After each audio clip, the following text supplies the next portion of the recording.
Hello mga insan. Andi in my life ay pupunta tayo sa kabilang warehouse at magkaharga tayo kasi bibiyahe tayo ng maaga para bukas. Nung pagdating naman natin dito sa kabilang warehouse, ay agad naman na mag-trust yung isang truck magkahargahan natin. Ay habang umatras naman siya ay kami ay nakukulitan dito sa labas mga insan.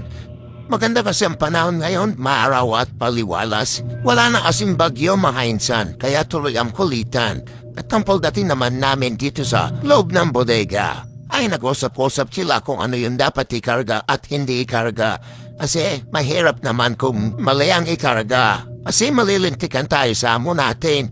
At magdodobli tayo ng trabaho mga insan. Kaya nung time na sinabi ng kasama namin, nakakain mo na kami akong to break time na.